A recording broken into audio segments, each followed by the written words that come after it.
Good evening, ladies and gentlemen, and welcome to the We the Locals podcast. My name is Josie. I'm Jessica. And I'm Stuart. And we were just working out some of our technical bugs. So thank you so much for joining us tonight. We really appreciate it. If you could please take a moment to like, share, and subscribe to our channel as well as this episode, we'd really appreciate it. If you'd like to donate to help us keep our lights on, you can do that through our website. Or if you are a business or a candidate who's looking to do a sponsorship, we are also currently accepting sponsorships to our channel. That is how we keep this going. It is all through your support and your love. And we have some big projects coming up. And we need lots of love. And we need lots of love. We do this for fun. We do this for our own, to bring you information. This is currently coming out of Jessica and Stuart's That's pocket. correct. So please donate if you like our content. Yes, please donate if you like our content. Please, pretty please. And we have some really big ideas and big projects that we want to work on over the next year coming into the election season.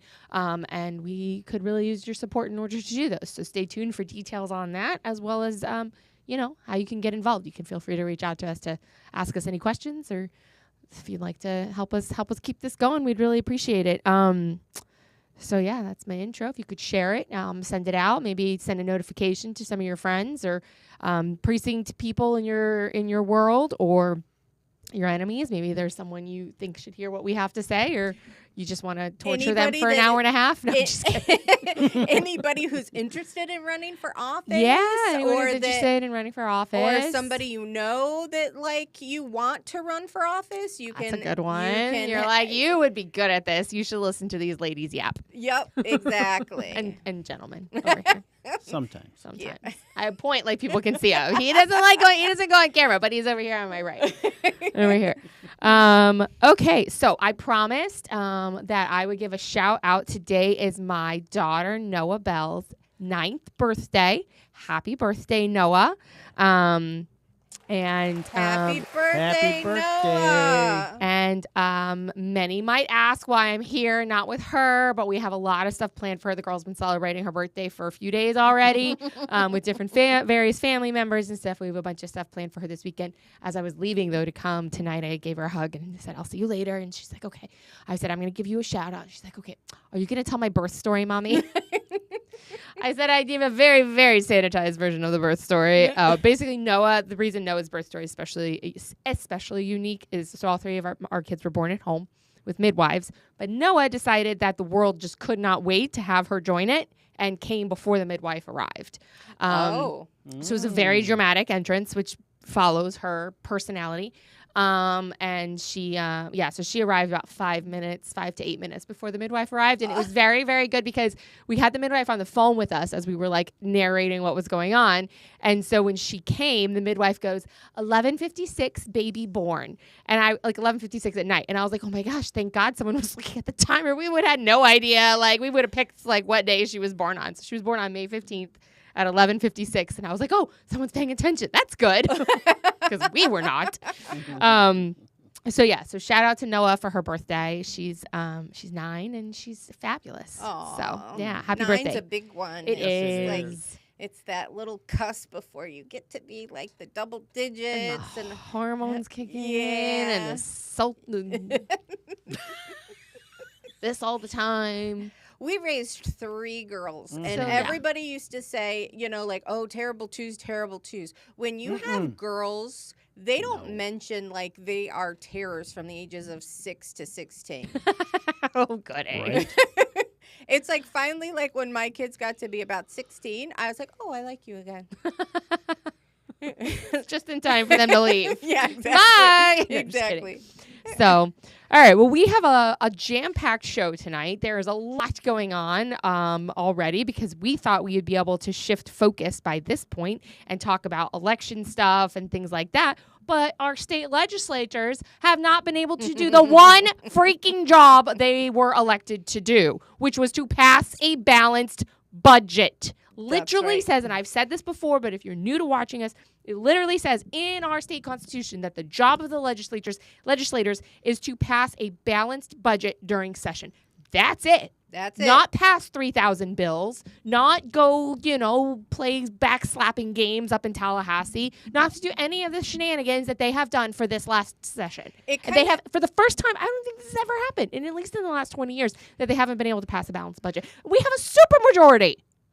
Yeah, and it's very interesting because then it's like you have to question the leadership of the speaker, because it's like that's his only job, and that was not a priority in the first 60 days. No. Like that's questionable. And what is he doing? And I've been seeing a lot of things on X like asking for vacating the chair. So I think they should. If you cannot do your job, you get fired. That is how it works in the real world. Yeah. Unfortunately, politicians think that they can do whatever the heck they want, and they don't get fired. Our only recourse is elections and vacating them. I personally think we should start demanding of our legislators to vacate the chair. We cannot go through another session like this with him. He spent more time poking at DeSantis and playing petty war games with him, and he's still doing it. So DeSantis, look, and everyone knows, I don't think DeSantis walks on water. I think he's a great governor. I think he's done some really good things, and I think he's done some really crappy things. So I like to call a spade a spade. So DeSantis at the beginning of session gave things that he wanted to see passed, which is traditional in all. I mean, the governor does not legislate. The governor signs legislation or vetoes. But he can say, hey, I would like to see you guys maybe try this, especially if it's the same party, right? Right. So he was like, hey, I'd like to see this. I'd like to see this. Could you guys maybe work on these things? These are like things I would love to sign these things. Could we maybe work together? One of the things was property tax cuts, right? He gave from the beginning of session. So now for 2 months, he's been giving them what he thinks should happen with property taxes. Do you know what Perez had the cojones to do? Invite Governor DeSantis to come in and sit in a session and tell them what he wants. And Governor DeSantis was like, no, I'm not a legislator. I'm not a committee person. Like, I'm not going to come and sit on a committee to tell you what you should do with your job. Like, I already told you what I would like, but that's not my job. Like, you got mad at me. They got mad at him for trying to do that in the special session when they did insurance coming in. They were like all ticked off that he was telling them what to do. And now they're inviting him to come. He's like, no, it's not how any of this works. And it just shows a lack of leadership.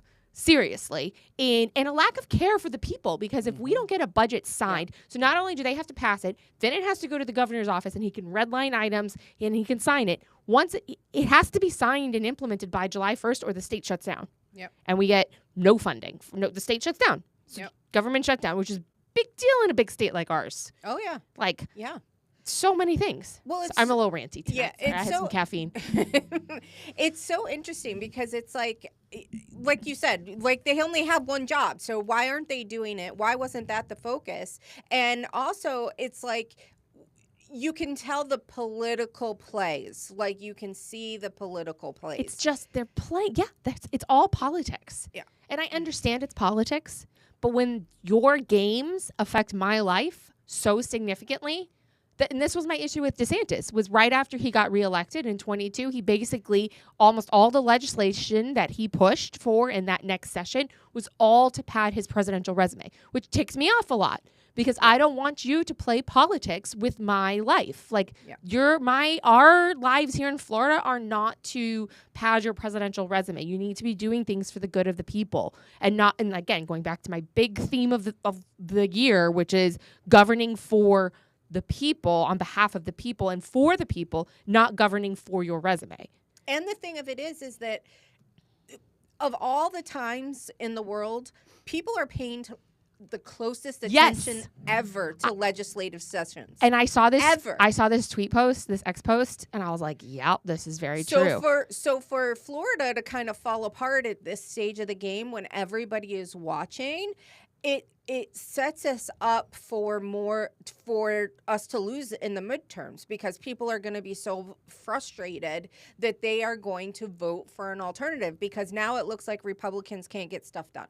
Yeah, exactly. This is exactly it. And all Democrats have to do is come out with their message. We're going to get this done and this done and this done. It doesn't even matter what it is. They can just come out forcefully and be like, this is, we're going to get this stuff done that they couldn't be. Or you're going to see a lot of NPAs in office. We're seeing that. I'm trying to find the tweet. Where was the tweet? It's Frog Capital. So hold on.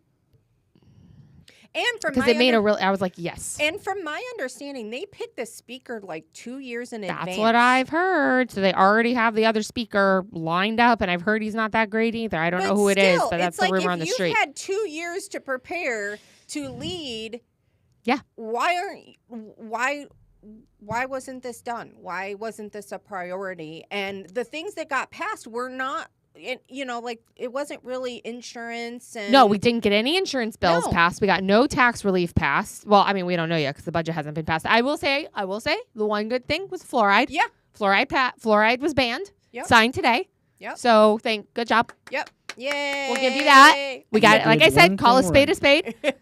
You passed one bill. That was good. But congratulations. That was because of a lot of, we had, John Snyder on that bill and Kaylee Tuck on that bill. There was a lot of big heavy hitters on that bill. Yeah. Yeah. And they knocked it out of the park. It was freaking awesome. And I can't wait for these municipalities to cry and whine when they have to take fluoride out of their water. I heard through the grapevine that Palm Beach County has their plan to pull it out, and they're going to be testing and releasing the test results to show as it comes and filters out. It's like a process to get it out. So they're on it. They're already doing it. So, good. Yep. Oh, that's so awesome. I know. It makes me very happy. Now if they could just do that with chlorine. Yeah, right? Ugh, that'd be so wonderful. That's the next, but we could do the same thing. It's still a chemical. It's still not good for you to ingest. No, they always told us when we were swimming in chlorinated pools, don't drink the pool water. It's not good for you. Guess what? There's as much chlorine in our drinking water as there is in the pool. Yep. So, all right. I thought there was another reason why you didn't drink the pool water. Well, I don't swim in those kinds of pools. Oh, we have private pools. We don't swim in community pools. No, I'm just kidding. No, you do. We are on the community pool all the time. The situation with the Florida house should make you angry. Yes, it does. This is an X post. I reposted it, so you guys can go to our X channel and see it and see the original poster. Leadership thinks that you guys are bots. So that's what they think about us. And the reality is that we are informed voters. Yes, we are.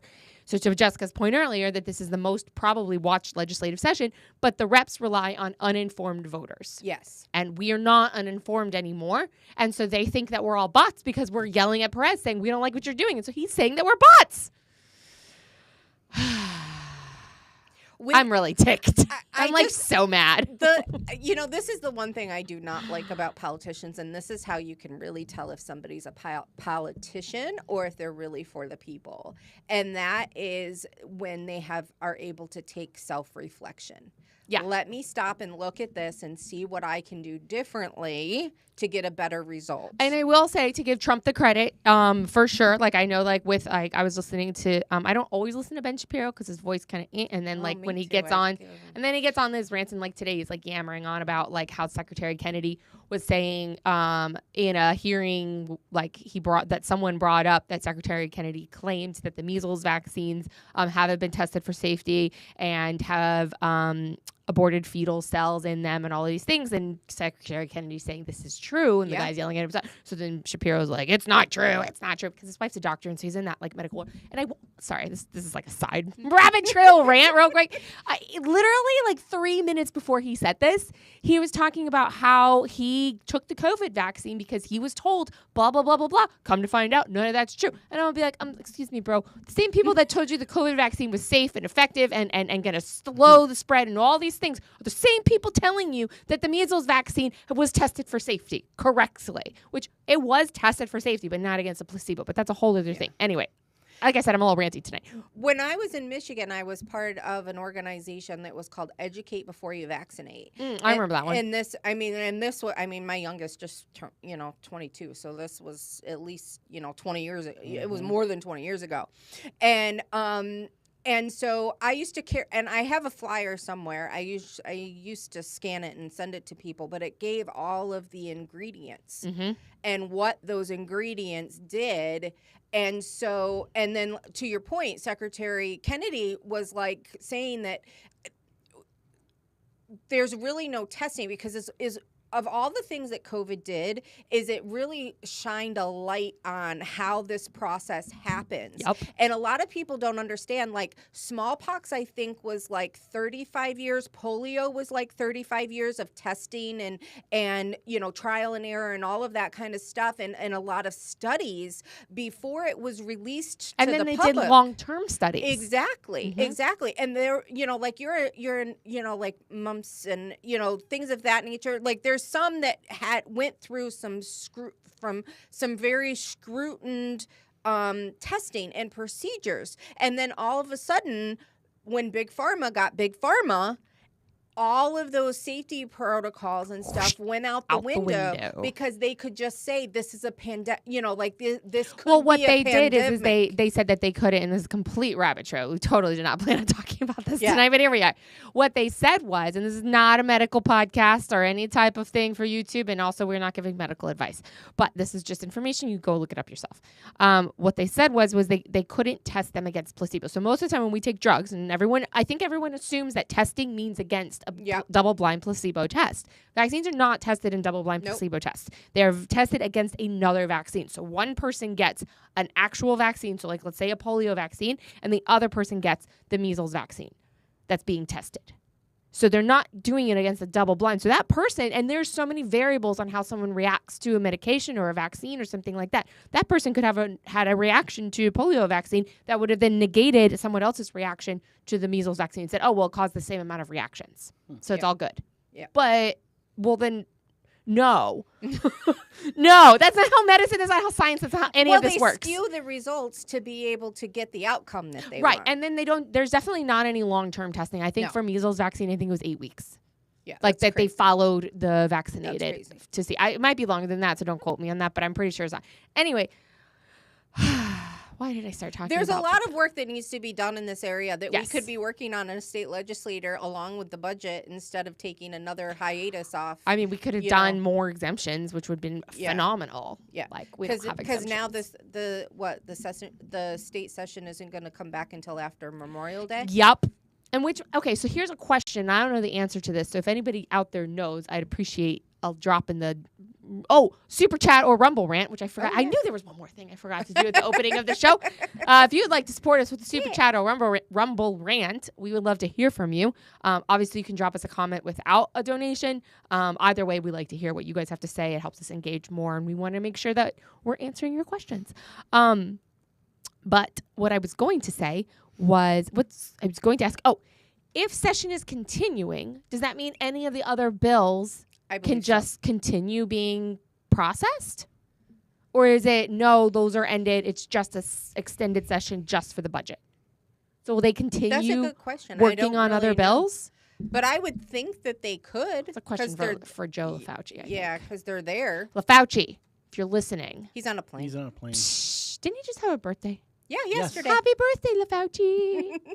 All right, well, when you listen later, I can you spoke to him on the way to the podcast tonight, actually. All right, well, maybe I'll text him and ask him. I'll see him tonight. I'm actually going to. Okay. So can you ask him? And we'll put it in our socials. We'll put it in X. We'll post it on our X channel once we get the answer to that. Because I'm very curious. Because I kind of want to know how much damage they're going to do. Like, when you get 3,000 bills submitted, like, are they still going to committee meetings? Or what are they doing? Or is it just...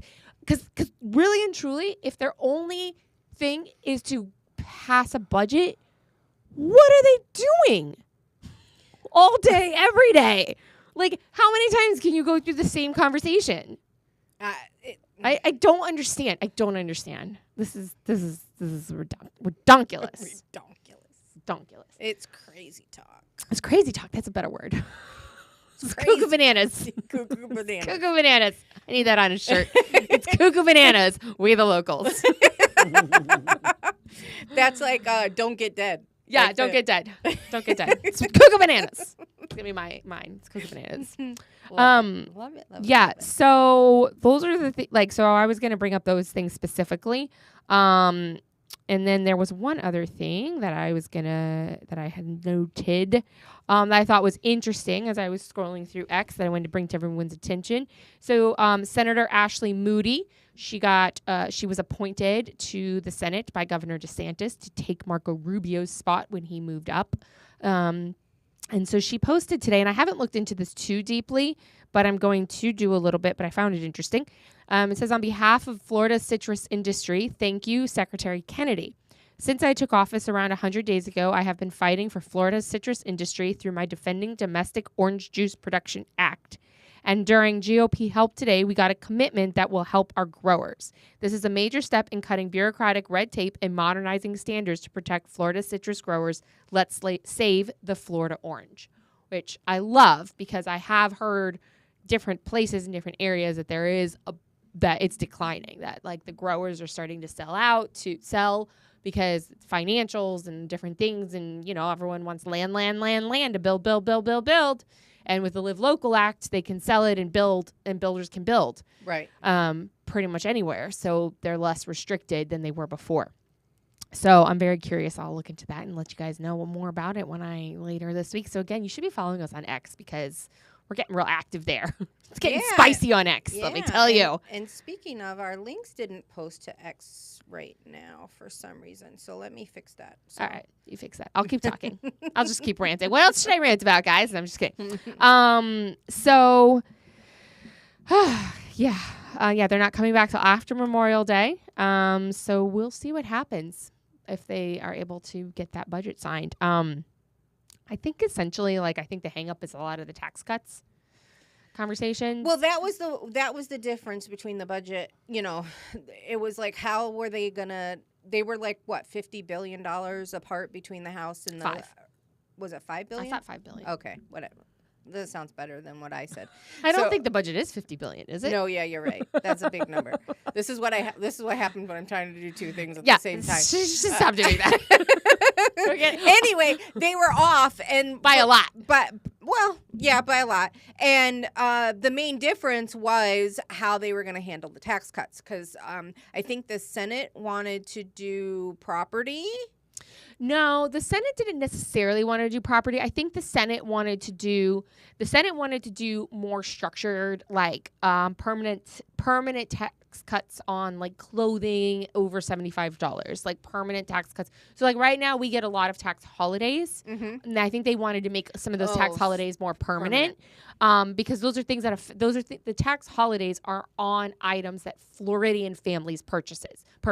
So they were really looking to try to make sure the tax cuts were coming for actual residents and not our tourists, because that's where we make a lot of our money, is from our tourism and the tourists who come in and pay our sales taxes. So because the House wanted to do what was it, 1/4% or 3/4% sales tax over on everything, which again is not going to really affect us so much. Right. It's going to affect our it's going to affect more so the tourists. Right. Because our normal everyday essential things aren't really taxed as it is. Like our food is not taxed and things like that. So Right. it would give a little bit of a break, but but it's going to give the break to the wrong group of people. Yeah. I do like the idea of reducing the commercial rents tax and I think that was another one Yeah. on the Senate side, I believe. Wait, let me look. Yeah, I think I don't want to. I don't want to misquote. I don't want to missay something. Lead people down the wrong path and get yelled at. Hey, if we get yelled at, then they're paying then attention. They're listening. Let's see. What does it say? Our links are posted on X now. So Oh, good. Oh, good. hopefully we'll get a little bit, some more engagement here. I'm just reading through and just cannot believe that they're not coming back till after Memorial Day. It's an entire week away. Yeah. Week and a half. So they're going to be on vacation for 2 weeks. Yeah. It's it was a week and a half or almost 2 weeks, because it was you don't have to come back till after Mother's Day.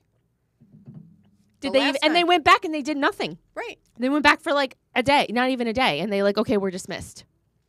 They're wasting our freaking time and money. Because, they all get per diem when they're up there. Oh, yeah, that's true. So that we're spending money, state money, for them to just sit around with their thumbs up their butts.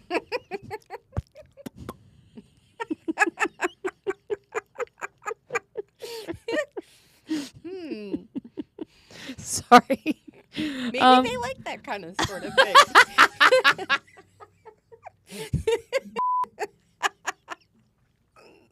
Wrong party.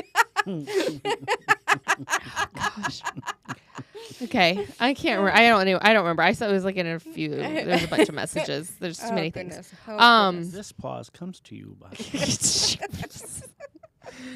Freaking amen. Okay, so there was an interesting poll that was released, a survey, not a poll, a survey there's a poll.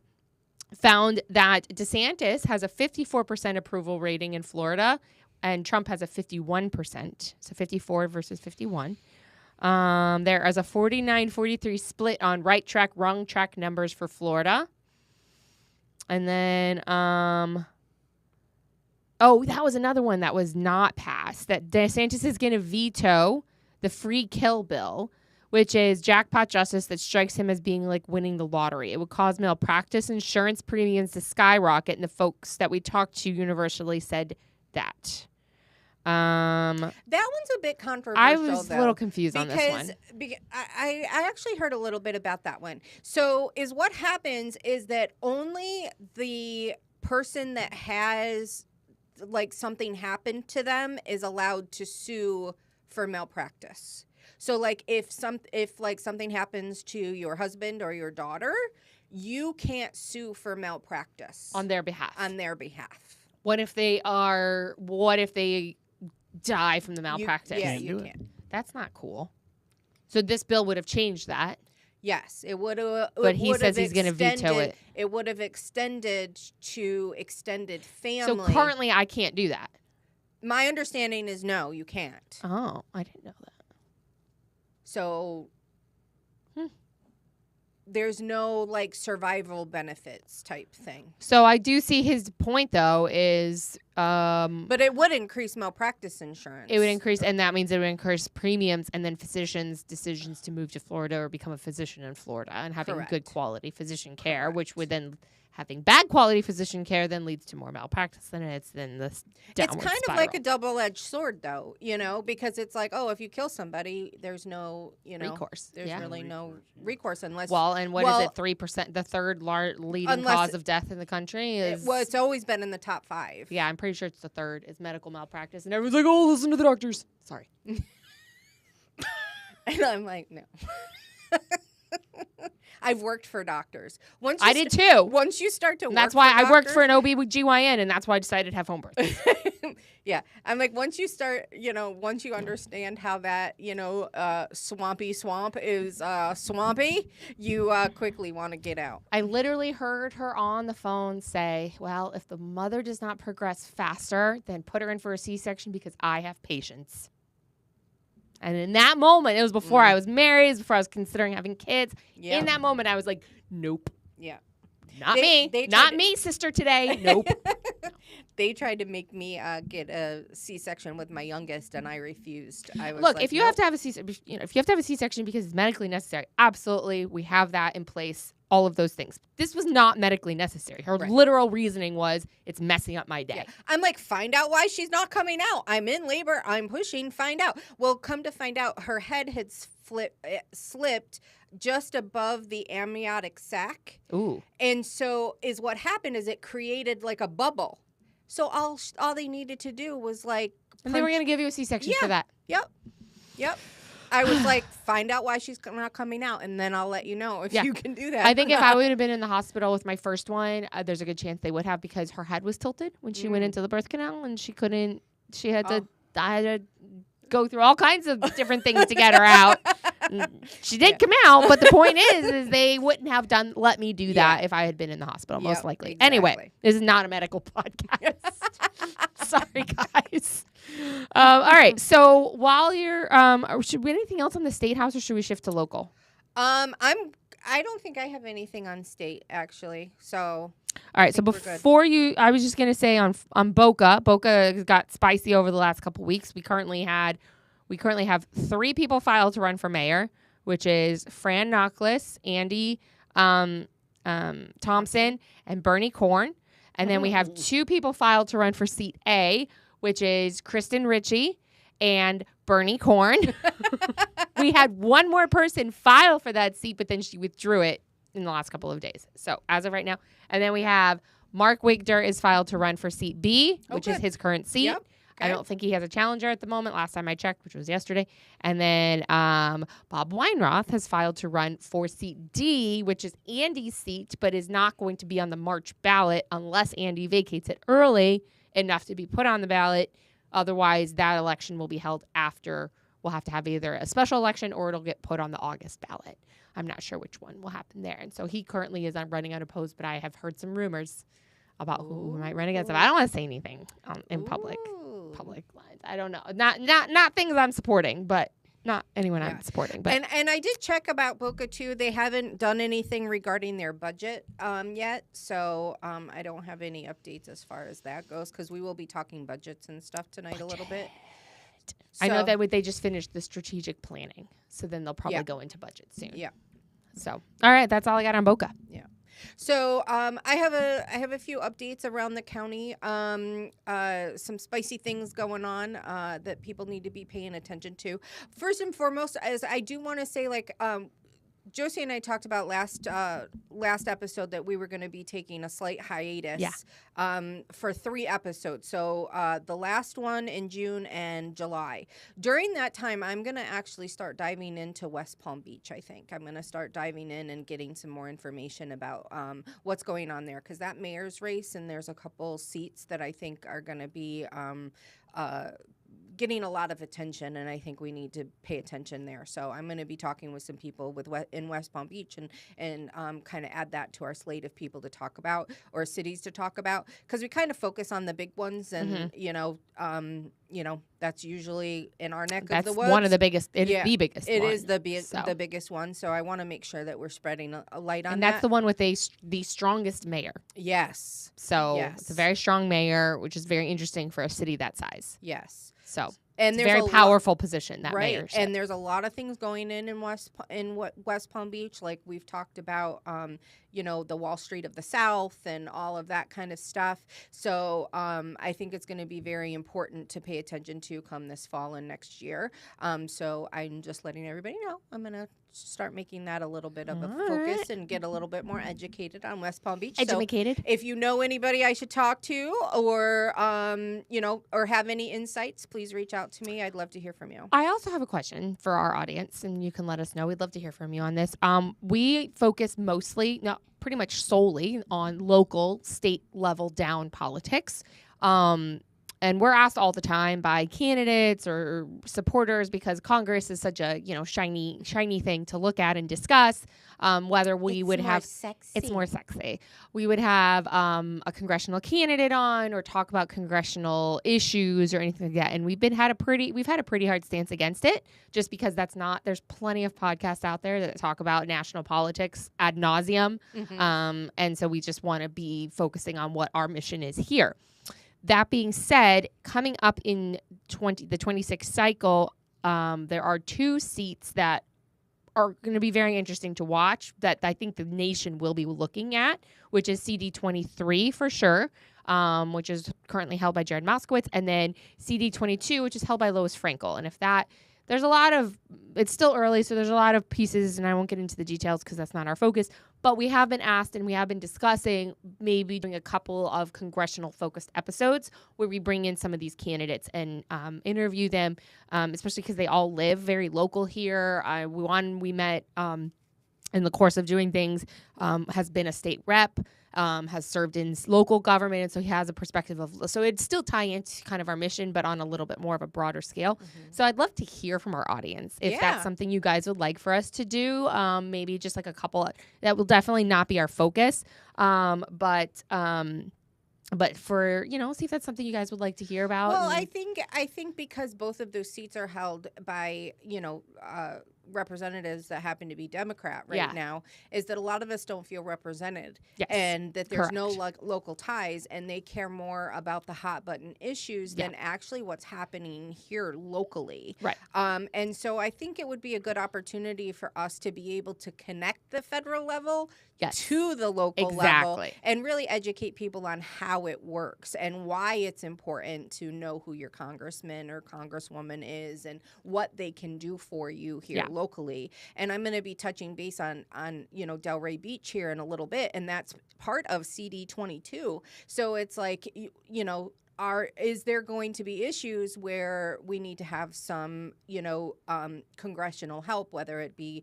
federal budget wise, appropriations, they bring money back. All of our they should exactly. be bringing money back, just like at the state level. So we'd love to hear from you guys if you think that's something interesting you'd like us to do. Again, it would not become like our focus in any way. It would just be maybe some supplemental episodes where that's going to be the focus for that episode.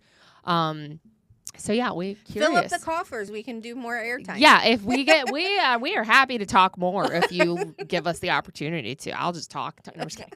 I actually forgot to take some voice drops today because I actually did I did I don't know, I kind of was interviewed for like something long history in my past, and so I ended up this last couple nights ago talking for like an hour and a half. Wow. And my voice by the end, I was like, oh, I'm gonna take voice drops, and I forgot to take my voice drops, so I might get a little raspy by the end of the night. So anyway, all right, what you got? All right, so local, I'm going to start with Palm Beach County. I'll start big and then go smaller. I'm only going to be talking about a couple things, though. Palm Beach County budget-wise, June 10th at 2 o'clock is a budget meeting.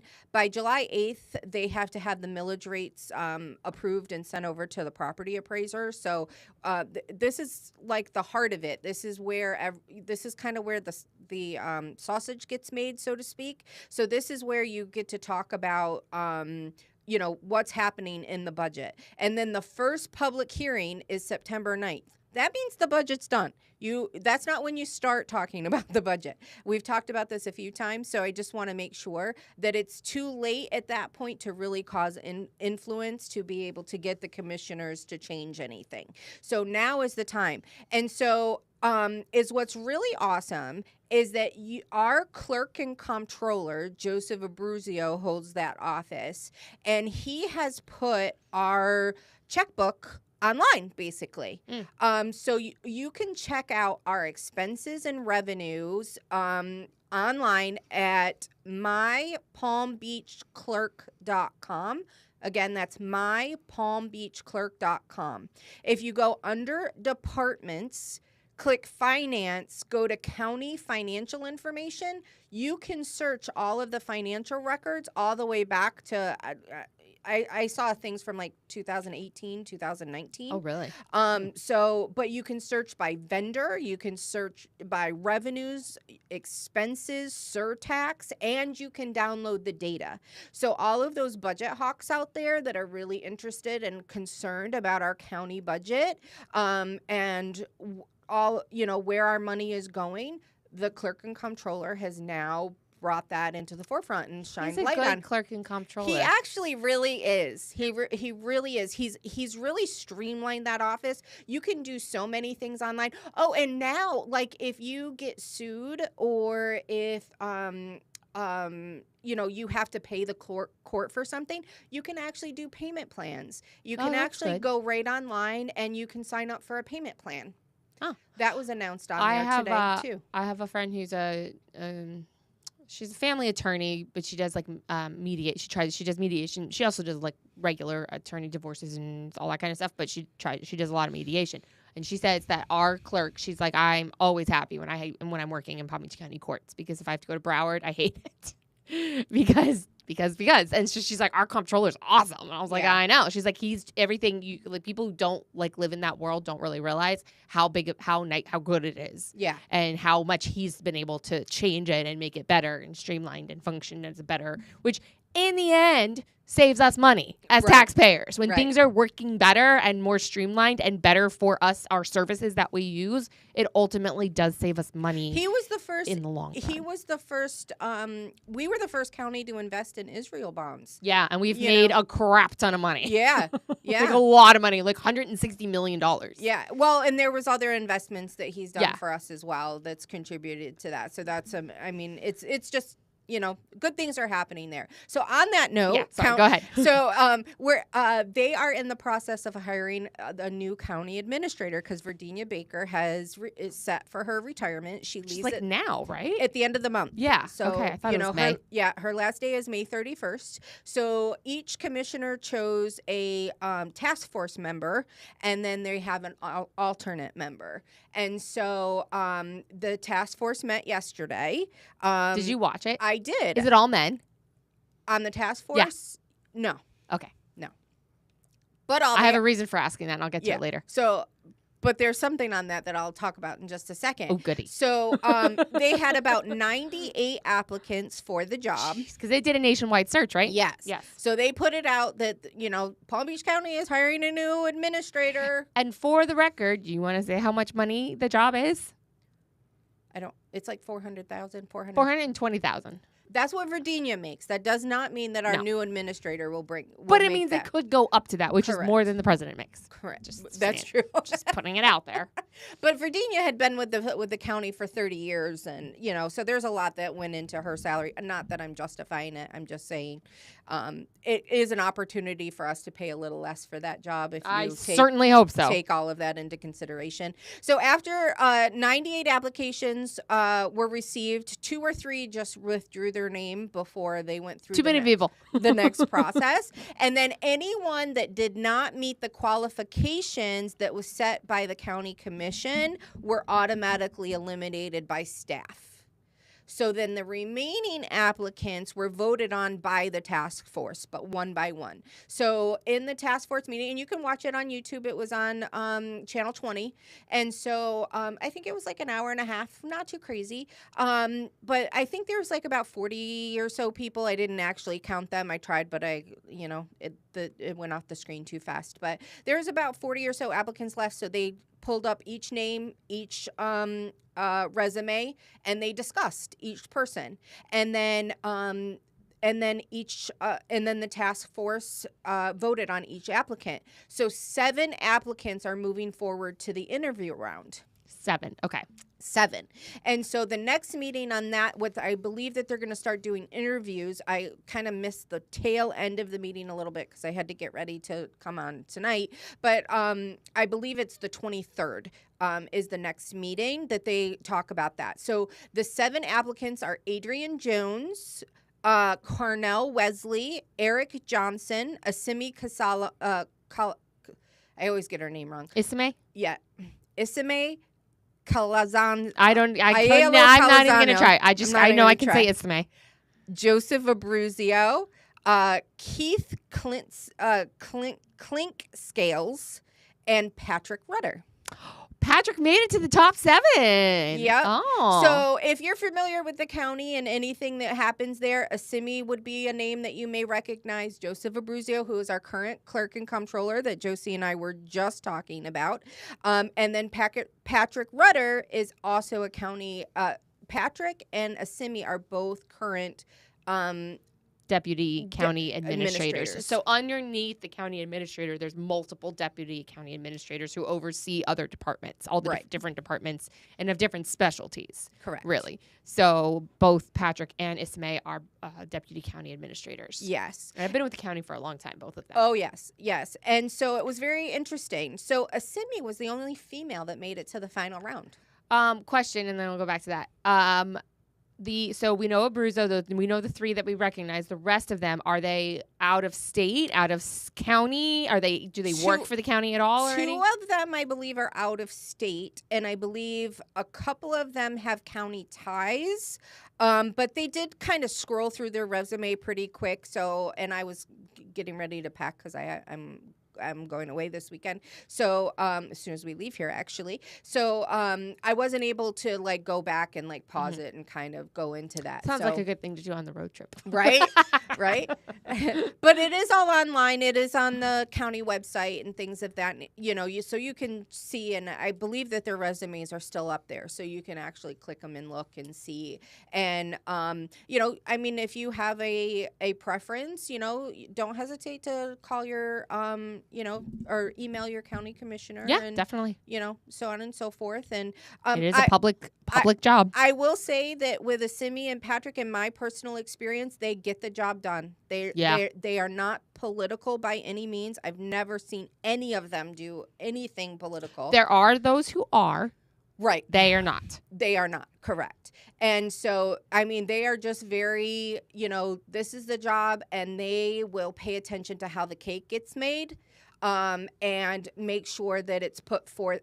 They're very loyal to the commission, not the people on the commission, but the entity of the commission. They value and respect the power and authority that the commission Which is holds. very important to have as a county administrator. Yeah, because regardless is that, when you're hired for county or when you're elected to county commission, you have 8 years and government moves slow. So even if you have a pet project or something that you want to do, it may be out of office before take all the time. Right. And so you want to make sure if you're voting on something that whoever's in that county administrator role will carry those things We'll respect forward. that and continue moving it forward and respect the role that you have as the governor. Right. Government, yes. Yes. So, interesting. So that's what's going on in county commission. Oh, so I was gonna say about the women thing. So I serve on. I think I've mentioned this before. I serve on 2 boards in the county. I serve on all of our favorite trash talk. I serve on the Citizens Advisory Committee for the Solid Waste Authority, and I serve on the Advisory Commission on Women. So I had an Advisory Commission on Women meeting last week. I really much enjoy the trash talk over the women's meeting, mostly because I joined at a really weird time where they were like trying to figure out what to do. Like, what's the job of the commission? Like, it was given a specific job that we felt like it kind of diminished because it was created right before COVID. Some things were done that were why it was created. Anyway, I'm getting into the weeds. But there was this woman on there, and I'm just going to say the very end of the meeting, which I got elected to the vice chair. Oh, she nominated me to the vice chair, which is why I didn't say anything. Thank you.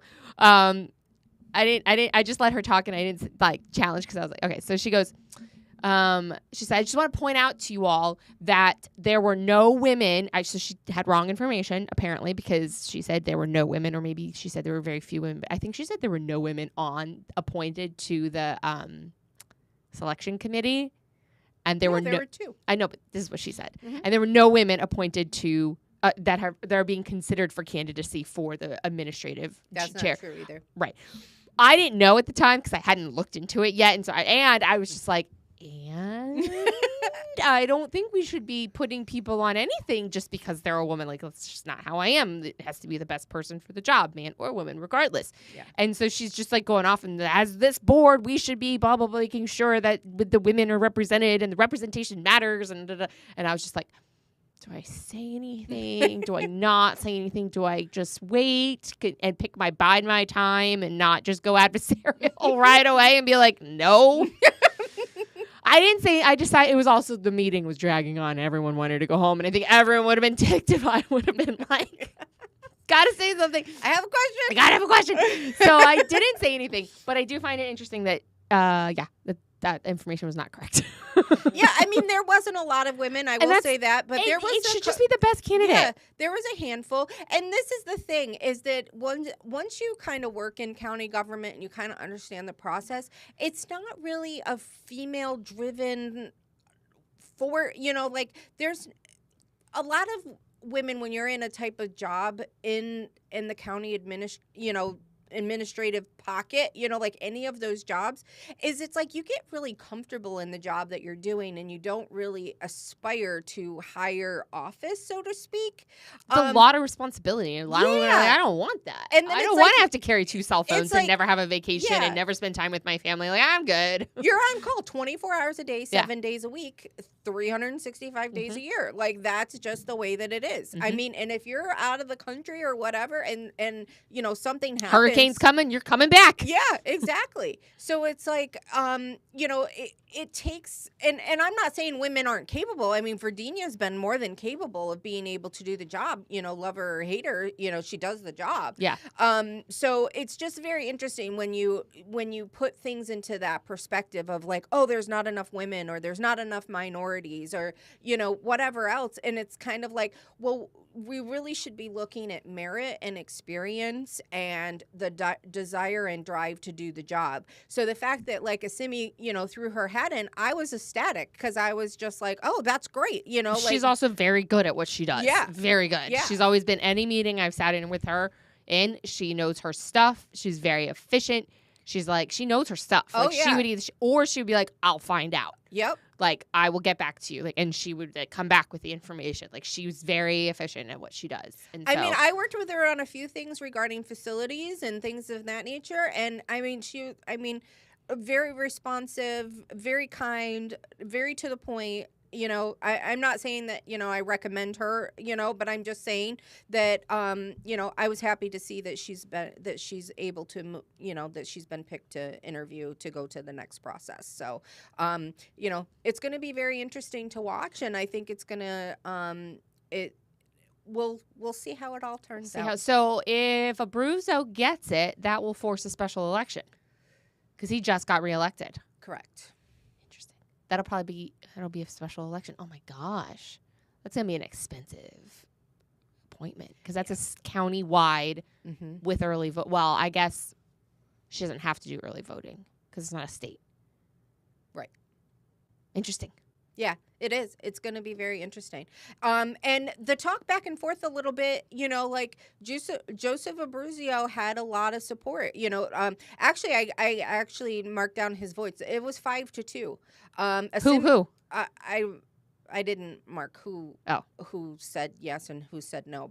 And Assimi was 6-1 and Patrick Rutter was 5-2. So Assimi had the majority of the task force's support. Because she was 6-1. Yeah. The other two were 5-2. Interesting. And the other ones, you know, because each person on the task force could pick two that they would want to move forward, but they voted on each one individually. So have they picked their two yet? Yeah. So is what they did is like, this is one of my picks, you know, so then they made sure that if that was, you know, like they respected each other enough to say, well, then I want to make sure your applicant goes forward. So they gave the nod for the yes vote. Seems like a pretty like good process. Yeah. It was very calm. It was very organized. Nobody was yelling and screaming. Nobody was yelling and screaming. I mean, there was a lot of questions about the process and what's next and how does this work, and it was very transparent. So what is next? So the next step is they move to the in-person interviews, which I believe is on the 23rd. With the commission or with the task force? With the task force. So then will the task force put forward like 3 candidates for the commissioners to pick from, or like how do they then go? Like how does it narrow down? My understanding is that the task force does the interview, and then they then tell the county commission what their recommendations are. Okay. And then the county commission then will decide how they want to finish that process. If they want to bring them all in for an interview. Which I think has been kind of outlined, but I haven't been fully abreast of that whole situation. I'll see if I can get some more details for our next episode. I know somebody who's involved in that, who's an alternate on that board. Oh, okay. So do you. So. I do? Yeah. So we can ask some questions. We'll find out. I didn't know that. I know more than I think I know. Listen to me. So we have ears in the room. But I have not talked to a single county commissioner that's on the board currently about this at all. So this is just my observations and my personal I haven't talked opinions. to anyone either. I'm going to try this week in the next couple weeks. But this is really important. This is a big part of our county. This is who's in charge when they're the CEO of a $7 billion company. Yep. And that's essentially what they are doing. And they have to answer to a board of directors, so they can't make decisions in a vacuum. But essentially, they execute what the board of directors tells them to do in a $7 billion business. And when the crap hits the fan, they're in charge and they're the ones making the decisions a lot of the time. As long if it is their responsibility and the commissioners don't abdicate their authority. Correct. Which we experienced already once. Right. And so we want somebody in that position that's going to respect the board and push back on the board. And say, no, this is your job. This is your job. I'm not deciding this. Yeah. That's what we need. That's what we need. So I do think that we, in those, my 3 top choices, I think we would have that. So just say it. Who are your 3 top choices? You don't want to say yet. No. Okay. So stay tuned. Okay. So on to Boynton Beach. We had Boynton. We had Commissioner Tom Turkin on a couple episodes ago. We did. It was a great conversation. And even if you don't live in Boynton, even if you are watching and you don't even live in Palm Beach County or Florida, I highly recommend tuning into that episode because a lot of the conversations centered are just in general around local government and running for office at a local level and what local government does and how important it is, and just conversation centered around a lot of that. I mean, we did talk obviously about Boynton specifically and Commissioner Turkin's life and a little bit of an interview to hear about his life and stuff. But yeah, it was a really great episode on just in general about local politics. So definitely highly recommend taking a listen to that one. Yeah, so their first budget meeting is July 7th.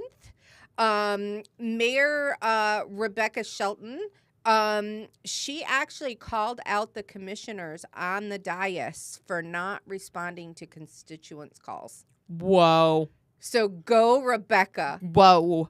Good job. She just like straight up. Yep. Nice. I am getting lots of information that constituents are not hearing from their commissioners. Please return constituent phone calls. Good for her. Yeah. Shout out. Yep. So that's huge. And they're going to be doing some stuff with the website. They want to talk about the website and do some good things with that. So that's very exciting as well. One thing I will say about Boynton Beach is they're pretty organized. You can see all of their agendas and everything online. Yeah, so that's my little tidbit about Boynton Beach. So I thought that was awesome since, Mayor Rebecca Shelton just got elected, a couple months ago. She's already calling out her commissioners for not reaching out to constituents. So I wanted to make sure that we highlight that for her. And then now we're on to Delray Beach, and I think I have about 4 pages of notes on Delray Beach. So this is very interesting. I'm going to get the budget stuff out of the way. There is a budget meeting on 5/20, the 20th. It's just here in a few days at 3:30. So if you live in Delray Beach, that's a big one. You want to start paying attention to their budget, and I'm going to tell you why. They are continuing to go forward with their LGBTQ plus Pride Festival on June 14th, and it's costing the city about $15,000.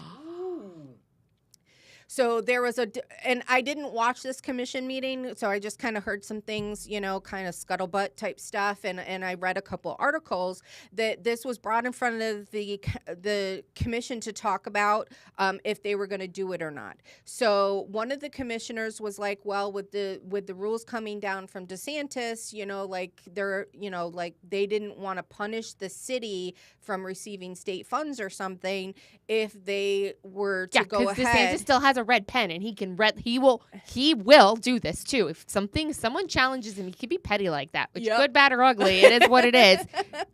He will take that red line and he'll be like, Delray Beach, nope. Delray Beach, nope. Delray Beach, nope. Delray Beach. If he doesn't like something that's done there, just saying.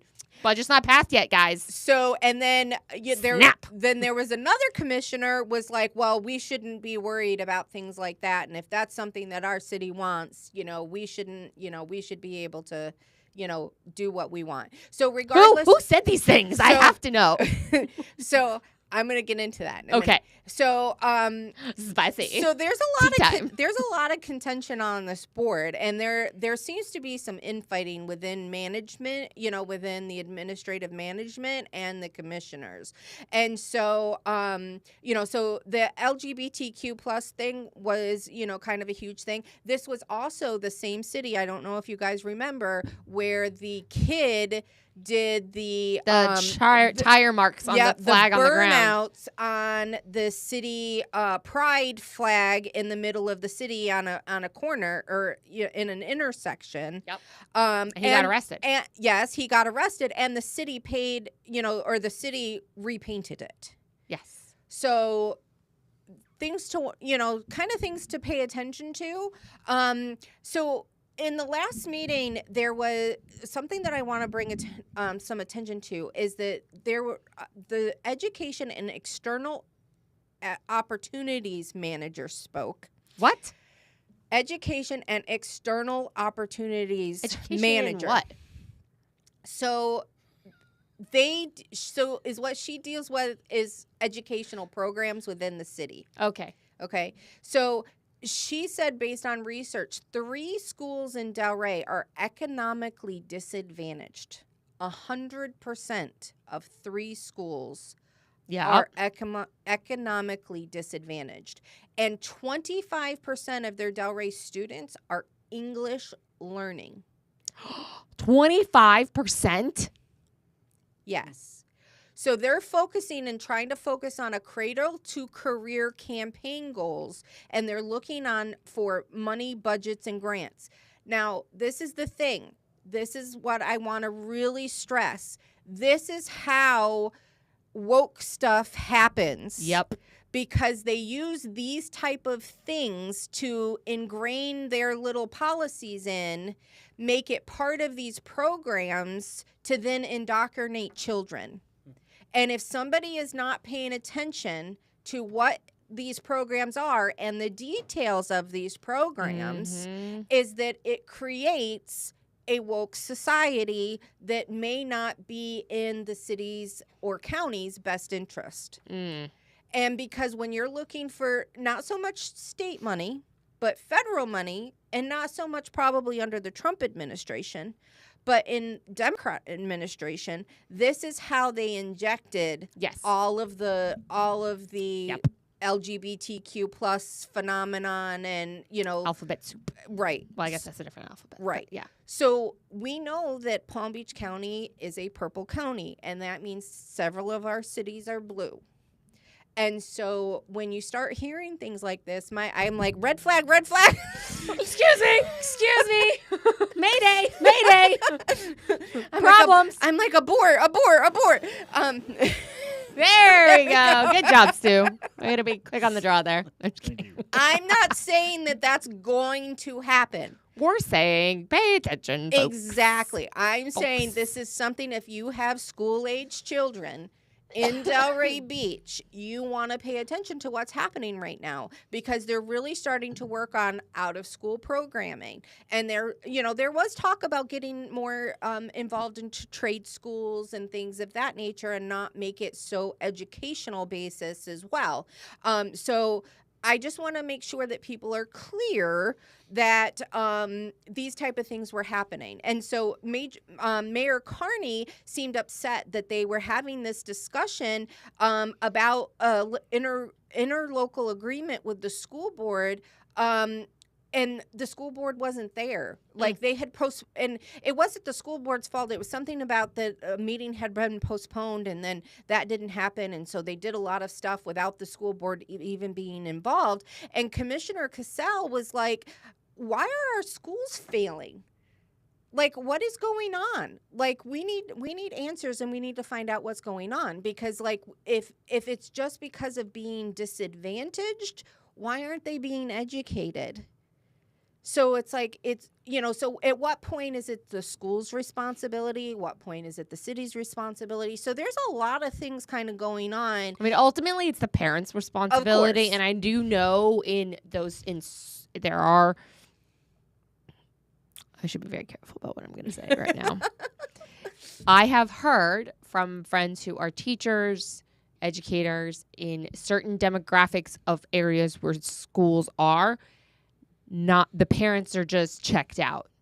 Yeah. And so the kids are not like it. And this has been proven over and over again. Studies show that when parents are involved in their children's school education, whether that be sending them to school, but making sure they get their homework done, being in touch with the teachers, staying involved with what's happening in their day-to-day lives, that the kids do better academically. That's like been studied and across the board. I was one of those parents. I checked out. I was like, no, the school's supposed to be teaching you. They know more than I do. I didn't even graduate high school. You're better off learning, like I had no idea. If I would have known now, then, what I know now, I would have definitely been paying more attention. So they're not paying attention. They're working. They're whatever. They've got multiple kids. And so they're checked out, and therefore, so I would be and if the kids, or 25% of the kids are English learning, that means their parents don't speak English at all. So Correct. They can't even be involved with what's happening on a day-to-day basis. So that's a huge, That's my point. Thing.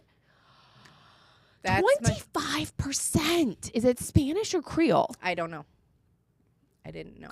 But it's both. Oh, it's both. Yeah. But that's a lot. Yeah. And so Commissioner Cassell actually mentioned, like, we're already at budget shortfalls. So I was like, oh, red flag. So the city is looking at spending $15,000 on a Pride event when they don't have any money.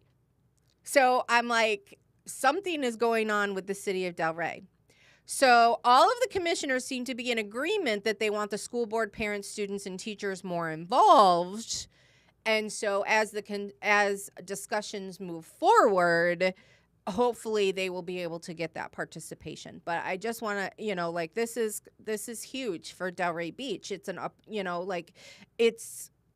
it's a big city, and there's lots of people that move to Delray and so on and so forth, and these are just things that we need to pay attention to. Now, they did just hire a new internal auditor that she literally just started, I think, last week. So, like, she's new on it. So hopefully that means that they are trying to get ahead of whatever their shortfalls are that they're expecting. So hiring a new internal auditor. Because they have some big stuff with their water. Yeah. Like, their water treatment plant is, like, super, super, super outdated. It's from, like, the 60s. It hasn't been updated since the 60s. Well, when they updated the runoffs, they mixed up the pipes. And so what was supposed to be draining out was actually being consumed. That's like a lawsuit level crap. Oh, yeah. That was a few years ago. They fixed it, like, they found out what the problem was, but, somebody got fired. Got fired. Yeah. So, and I think part of it was they probably didn't have a very competent, city manager. City manager Moore, I think it's Terrence Moore. He started not too long ago, right? Yeah, he hasn't been on the job, but maybe a year, possibly two. Yeah. Yeah. So hopefully, he's got his eye on the ball and he's moving, he's getting things in order. Okay, so you still didn't tell me my tea. I'm getting Okay. I just don't want her to forget. I'm telling you, there's a lot. I know there's a lot. Okay. Was this not important? This is very important. But I went to So a couple public comments that were mentioned were very interesting. One mentioned that employees are currently in fear of losing their jobs because of current management. Interesting. So their jobs and stuff seem to be being threatened, or that they'll just, replace people and find somebody else if you don't comply. Do what they want. I don't know. That always makes you wonder, though, because are they incompetent? Because it's very hard to fire government workers. Mm-hmm. And so are they competent, or are they being threatened? We don't know. So, and then there's still concerns because the police department doesn't have a current contract right now. They're still in negotiations with the PBA. So, they're concerned that, at least several of the residents were concerned about police officer morale and things of that nature because there's so much uncertainty happening in the city. Oh, boy. Now, on a positive note, the city is offering a vegetation amnesty week to prepare for hurricane season from June 2nd to June 7th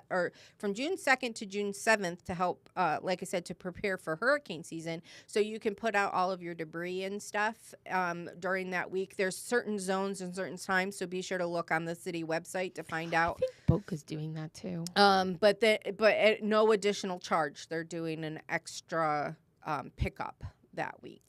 Let me see. I think Boca is doing something like that as well. Now, in Delray Beach was also, if you're not familiar, Brightline, and there was a city fire truck. A city fire truck hit a Brightline train. I think it was Linton. Was it? Yeah, it was Linton and wherever the Brightline goes through there. Yeah. So the rails went down. No, it was Atlantic. Was it Atlantic? I think it was Atlantic, yeah. Anyway, it was Delray Beach. So Brightline went through. The fire truck went around the rails. Why? Because it was on a call, and a second train went through and hit the fire truck. Come to find out, the driver of the fire truck didn't even have a valid license. Shut up. So there's been this whole investigation going on for 4 months. And the mayor basically said, this needs to be wrapped up. We are getting too many complaints. People want to know why is this taking so long and what is going on. We need to get this handled, and we need to get it handled now. So he was very, adamant, this is ridiculous. This has been taking 4 months. This is Why is it taking so long? well, nobody wants to take responsibility, I'm sure, as part of it. Were people killed? Firefighters? I don't think anybody was injured because luckily it was a fire truck, so it's a big piece of equipment. And it's probably like maybe the but back end. I don't know if there were injuries and things of that nature. I'm not positive. But needless to say, it was a big deal. It rocked Delray Beach pretty hard, and so people want answers. Yeah. So I'd want answers. Yeah. So then there was a huge leak that happened in Delray Beach. Like verbal leak or water leak? Verbal leak. Oh, snap. Yeah. So apparently it's regarding law enforcement and Commissioner Rob Long that so there's articles and stuff out there. The city commission is actually being kind of hush about it because they want to investigate it and find out what's going on. My understanding from all of the things that I read and listening to the commission meeting, which I highly recommend, even if you just listen to like their closing comments, a lot of this stuff was on there. So it's said that one of the commissioners threatened the job of a code enforcement official if they did not back off of a business that was getting violations from code enforcement, that they were doing things outside of their purview and didn't go through the proper channels to get approval that was needed through the ordinances of the city. And so one of the commissioners told code enforcement to back off or I'll have your job. So sounds like something that would happen in Delray. So Commissioner or Boynton. So Commissioner Rob Long actually implied that Julie Cassell leaked it. So she's not the one who threatened. She leaked that someone else threatened. But do we know who threatened? Well, we don't know who leaked what, but there was like we don't know who threatened. Well, the reports and everything say it was Rob Long that threatened the. Yes. Interesting. So it's not a good look if you're trying to run for State House. Right. And that's my point, is Rob Long is running for State House 90. I stole your thunder. No, that's all right. So Rob Long is running for State House 90. And so if he's using his authority in this manner, that may be something that the residents of Delray Beach may want to pay attention to. And Boynton, because that's a Delray-Boynton district. Right. And so, they spoke of an investigation about finding out who had it on their computer and maybe who sent it to the press. And they are, and actually Commissioner Marquette said, let's do polygraphs. To see who leaked. So they're worried about who leaked it, not who did it? Well, they're waiting for the investigation to find out if it's true because of the whistleblower complaint. Okay. So they're waiting to see who find out if it's true, and then if it's true, they'll deal with him. But regardless, it was leaked to the press. Okay. So they want to know who leaked it to the press because it was supposed to be a quiet investigation because it was the highest level of city government, and they wanted to make sure they had all of their facts in a row before they brought light to the situation. Interesting. So my point is that there's lots of contention on this board. And so with Rob Long running for state residents or for state rep, like, people need to be paying attention, and so should candidates that are running in that area, because this is huge. If there's budget shortfalls, like, how can you come in and help your city? How can you go to Tallahassee to try to pass a balanced budget if you've been sitting on a commission? Although, I don't know, they're not doing a great job now, so maybe that's what we need. I don't know. It's hard to say. But yeah, how can you need to be able to have a track record of being able to do that kind of crap if that's the one job that you get elected to as a representative. Yeah, and it was very interesting because I was talking to somebody about Commissioner Rob Long a few weeks ago because I was like, I haven't heard much about him, and it was like, no, he stays pretty quiet, just kind of says a couple things. Until he threatens code enforcement. Right. I mean, allegedly. Allegedly. Allegedly. So it was just a rumor. So and then there was a big thing with like their fire chief not too long ago that he was fired, and then he sued. Fire chief was fired. Yeah, so he because of harassment, and so it's like he filed suit about wrongful termination, and so like Delray Beach is just a. Hot mess express. Yes, it's a hot mess express. So if you live in Delray Beach or know somebody who Good lives luck. in Delray Beach, please be paying attention, because like I said, if nothing else, like your budgets are coming up. And if there's already, you have commissioners on the dais saying that there are budget issues, that you want to make sure that they're not spending $15,000 on a pride parade when you don't have the $15,000. And they're going to have to come to the residents, and they're going to have to raise the millage rate to make up for that shortfall. And they already have a decently high millage rate. It's like 7.5, isn't it, or 8? I'm not sure of exactly what it is. Let's see if I could look it up really quick. I want to say it's around 7, between 7 and 8.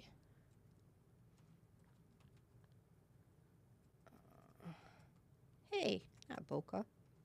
No, Boca's is 4.2, I think, and then 3 point something. Boca's is the same. They like to say that they're not, but we still pay for Parks and Rec, so beaches and parks. 5.90. Oh, it's not as high as I thought. Boynton's must be that 7 something. Yeah.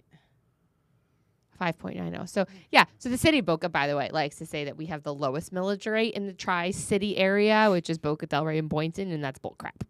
Just saying. And I just Googled that, so it could be wrong. I'm just saying that's what's coming up. The interwebs are saying. Yeah. So. Okay, so who voted for the parade or whatever, and who voted against it?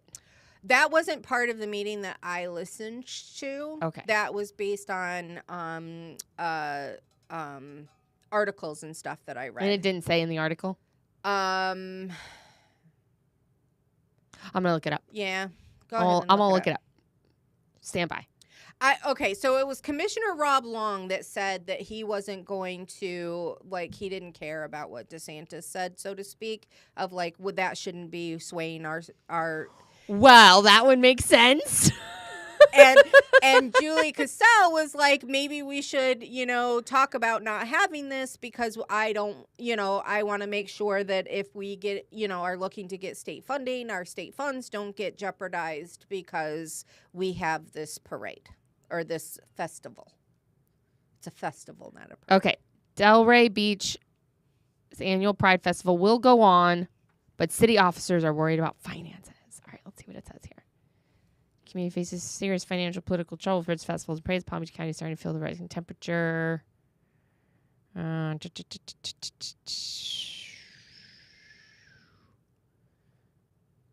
on a second. This is just annoying here. It says, in March, Julie Seaver, the executive director of Compass Community Center, the organizer of Lake Worth Beach 2-day Pride extravaganza, said the center's finances could take a significant hit if the federal government pulls back on grant funding that helps pay for its work providing health care, testing, and other programming for those in the LGBTQ plus community. My tax dollars. Okay, sorry. Just had to have a rage moment there. All right. Delray Beach, after a heated discussion in early April to potentially defund it, we'll continue sponsoring the event for now. The item was discussed. Commissioner Julie Caselli expressed concern about publicly backing the event, saying it could result in losing state appropriations. Everybody wants to go ahead with the event. We just don't want there to be financial repercussions to our residents. She claimed that the city's lobbyist had warned in a private call that sponsoring the event, citing that could be a problem, citing concerns about the Republican-led legislature. This is the Palm Beach Compost, so, people are watching, blah, blah, blah. All right.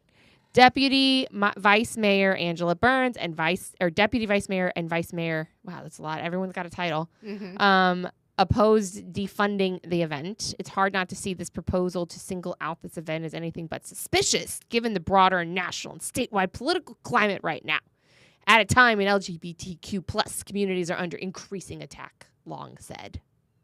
It's like, I'm like, so how many... us. How many? I'd like to know, like, how many residents in Delray Beach are part of the LGBTQ plus community when 25% of their children don't speak English. I want to know, even if you are part of that community, do you want $15,000 of your tax-paying dollars to go to a parade or a celebration when it could go to actually paying for things that the city needs? And why is the city paying for it? If this is something big in your community, then why are you paying for it? Why? Yeah, exactly. Why isn't an organization or somebody that's involved in that saying, hey, we'll pick up the bill, like, this is important, and we don't want to use city dollars for it? Like, that's what the rest of us do. Yeah. When we have events. Yeah. I'm like, I don't understand. Pretty sure there's no, like Israeli flag parade down the streets of anywhere unless it's a private organization that puts it together. Yeah. So I'm like, why all of a sudden are these type of things, city funded? And I think Lake Worth Beaches, they had a pride thing not that long ago too. It was right after Anthony Cedrics was elected, I think. That they had like a parade or festival or something. I'm curious. I'm wondering now if that. I didn't think that would be city funded, but maybe it was. I don't know. So again, budget season. These are the things that are happening.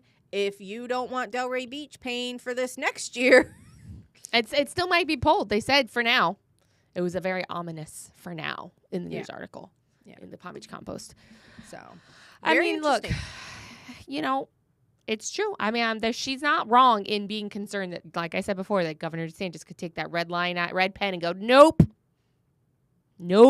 And then, but I mean, look, I'll be honest. Why is the city paying for it? I'll be honest. There's probably not going to be a lot of appropriations on there for Delray anyway, because their state rep doesn't do diddly squat or bring back any money anyway. So, which is why Delray Beach is in this situation that they're in. Yeah, they don't have a rep that's actually doing anything for them. Yeah, with all of the things that have been happening with Delray Beach that they could have used funding for over the last 2 to 4 years for sure. Why is this not on their forefront? And then even if you are a Democrat state rep, why aren't you working with your Republican candidate, counterparts to be get some money for your constituents, to get help for your city?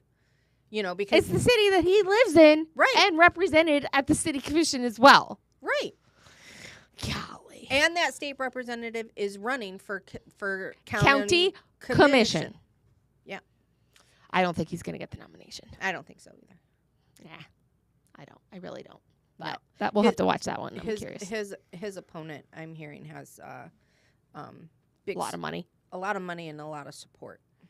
Yeah, that seat is such a weird seat. So I was talking to, again, the ladies from the board that I was on the advisory commission after the meeting. We were just chit-chatting. Nothing about anything on the board. We're not breaking sunshine. We were just chatting about our towns and where we live and stuff like that. Chit-chat. Ladies, chit-chat. And actually, one of the ladies I sit on the board with is a commissioner in Boynton Beach. Is Amy Kelly. Oh. Yeah, so we were chatting with her. And I was chatting with her, and she was saying that it's such a weird district because her state rep, her county commissioner is Greg Weiss. So she's in Greg Weiss's district. Yep. And then we know Commissioner Turkin is in Marcy's district. And she's like, and it's really hard because Boynton's needs and Boynton's things are so different than West Palm, but that commissioner is the commissioner for both cities.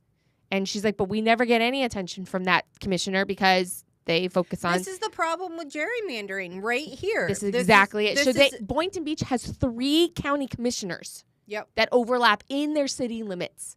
So you could be on the one side of the street, and to keep in mind the rest of the cities that are in that district.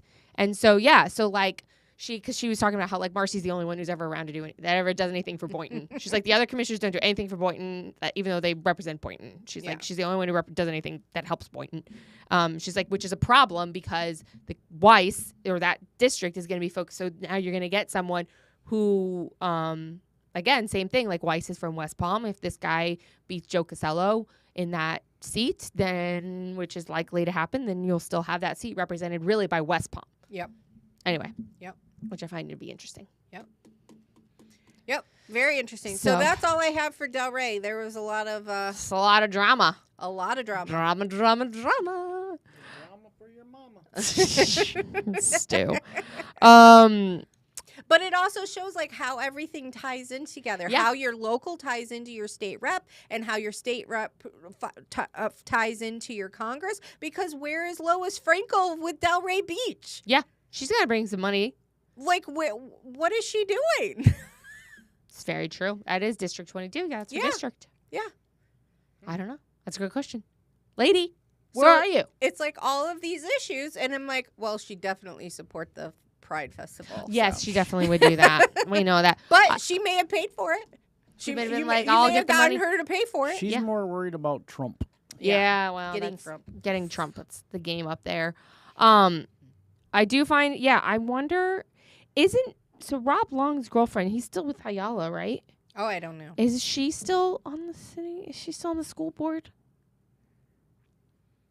Hold on. Let's look at the handy dandy notebook. My handy dandy book. Stand by. So, because Rob Long's girlfriend was Alexandra Ayala or something like that for a while. I don't know if she's still on the. I don't think she is. I think. No. She's not. Who is it? So, you have. So, what district are we talking about? I can't remember. 4 is Erica Whitfield. No, it wasn't 4 then. Maybe 5. No, 5 is Gloria.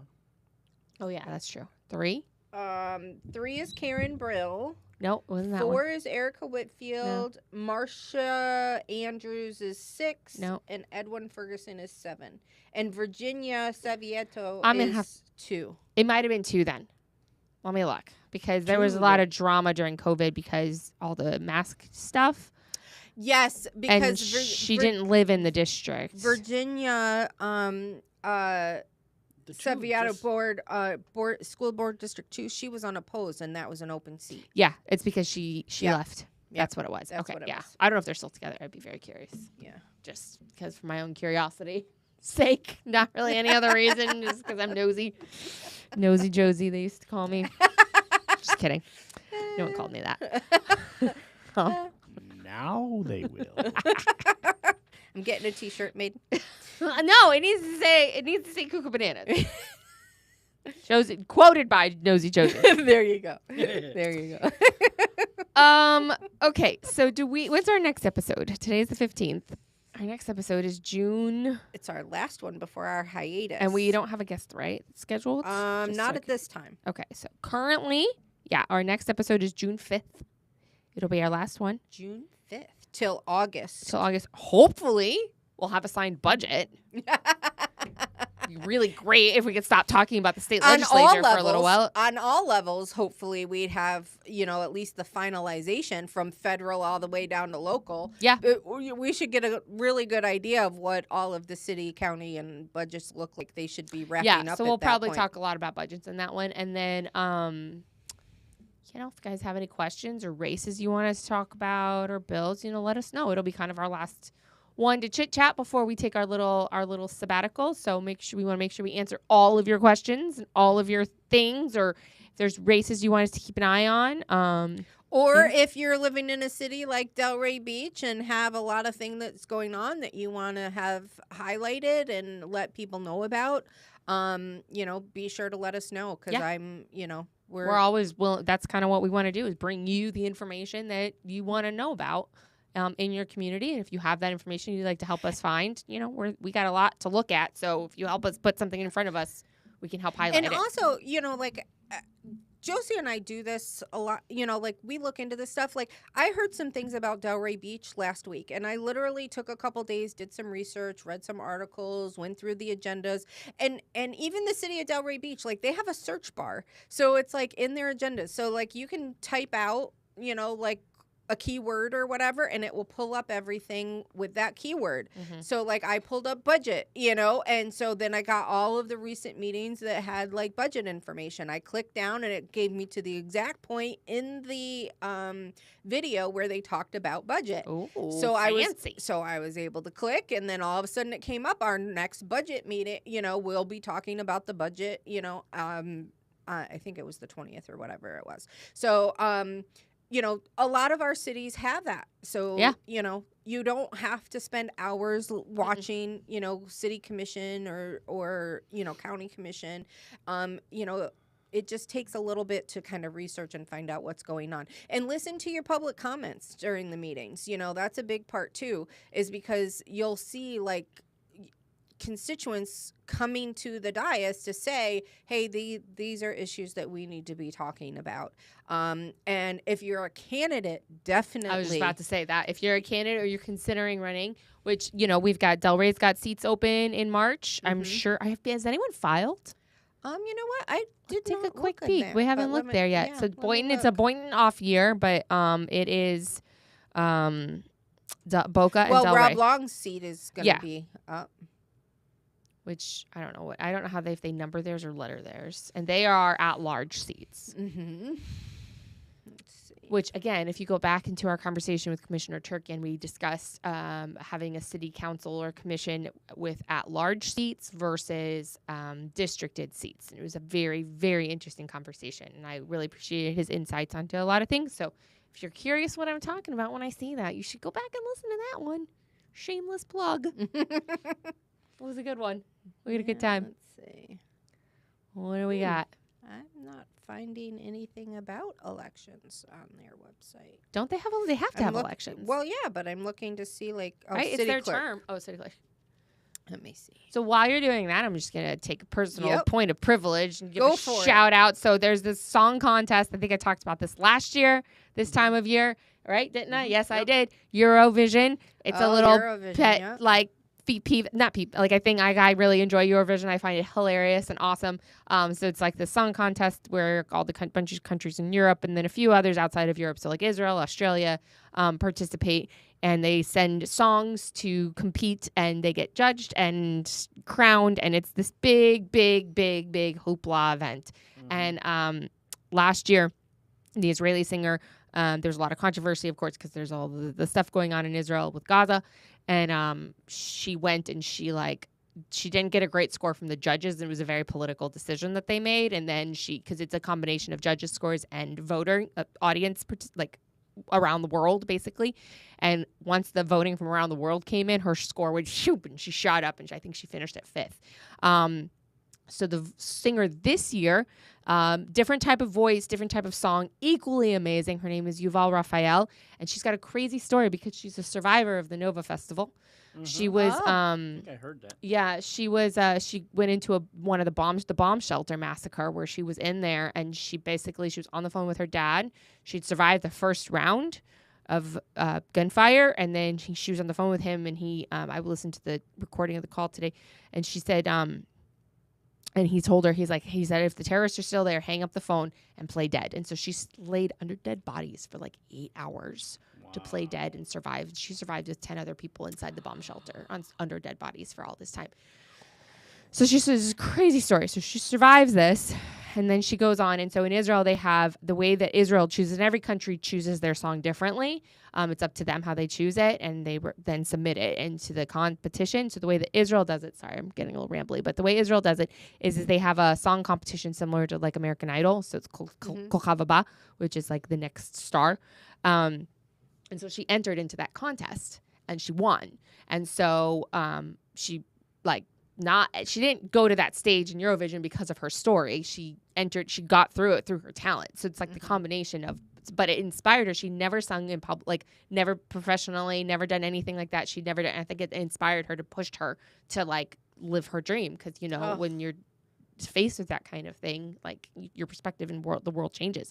Anyway, so I highly recommend going to take a listen. It's called A New Day Will Rise by Yuval Raphael. It's amazing. The scene on they just had her semifinal tonight, so I haven't seen her actual one. I've seen some of the rehearsals of her on stage. And again, Eurovision is very like techie and over the top, like sparkles and very stage drama. It's a lot of fun to watch. Like if you want to like watch something super fun.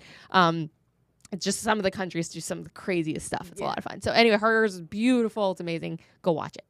That's Okay. awesome.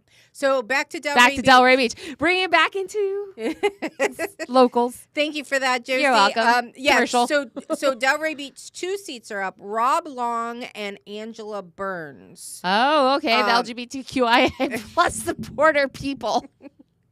And so it does look like Angela Burns is running again. They don't have term limits? 3-year term, it says. It is a 3-year term, but I yeah, thought... so it says 2026 municipal election candidates, and her name is here. Oh, maybe So they don't. seat Or maybe four- she only has done one term. I can't remember. I can't remember either, and I'm not sure how it says. It just states that she was up. It just let's see. Yeah, so she was elected March of 2023. Okay, that makes sense. And so now she's up for 2026. And hold on, let me go back. There was somebody else that filed. Julie Malika is filed for seat 2. Is that Rob's seat, I'm guessing? Yeah. All right. Yeah. Well, we'll see. I mean, there's still plenty of time. I'm sure their qualifying is similar to Boca's in November. So I can dive into that a little bit more on our hiatus, and we'll have Daniel Zapata on our August episode. Our August kickoff. And we'll be diving into a lot of these cities and because by then we'll definitely, I mean, we'll still have 2 months before qualifying ends to really see who all the players are going to be, but I'm sure over the summer we'll see some stuff pick up. Oh yeah, in a lot of these seats. Sure. So. Although some people in Delray might be like, not touching that with a 10-foot pole. So I don't know how contested those are going to be. You know, I don't know. We'll see. I mean, just a little bit I talked about, it's a hot mess. So, like, who would want to really run and be like, oh, yeah, let me take that on. Sounds like a good career move. I'm sure a lot of people are like, oh, no. No, it's not my time. You couldn't pay me to take that poor. seat. I feel bad for the ones that were just elected last year. So Carney and Markert, they're like, what did we get ourselves into? Why are we here? What's happening? Oh gosh. All right. Well, that's all I got. So yeah. That's pretty much all I have too. I will say that I don't know if I mentioned this the last episode or not, but I'm on the board for the Palm Beach Federated Republican Women's Club. Oh yeah. So stay tuned for more information about events and updates regarding that club. So we're going to be doing lots of stuff there. So we're going to have lots of fun, lots of good speakers and information, and hopefully focusing on Palm Beach women a little bit. So that would be nice. I know a Boca chapter just opened. Yes. So now we've got both North and South County covered, Correct. Which is good. Yeah. Yeah, it's awesome because especially like on the nights that we have meetings, like if you live north but you can't make that meeting, you have an opportunity to go to the Boca one. And you can be dual memberships and you can join both. And then there's the national, being on the board allows me to be able to attend the national federated. When's that? Stuff. I don't know. I'm just starting to kind of dive into it and look at their calendar and all of that kind of stuff. One day we should just sit here and list all of the things we do. Not just in politics, but we can't afford the studio time, the air time for that. Yeah. I was like in the. Sorry, I know we got to go, but the last meeting with the women's council, there was like a new woman on the board and the commission. So everyone went around and introduced themselves and like their professional background, like why they're on the board. And I was like, how much time? What do I say? I don't even know what to say in that area. I was just like, listen to my podcast. I do a lot of things. That's all I got. Just listen to my podcast. And I need to go put my children to bed. So all that and put my kids to bed.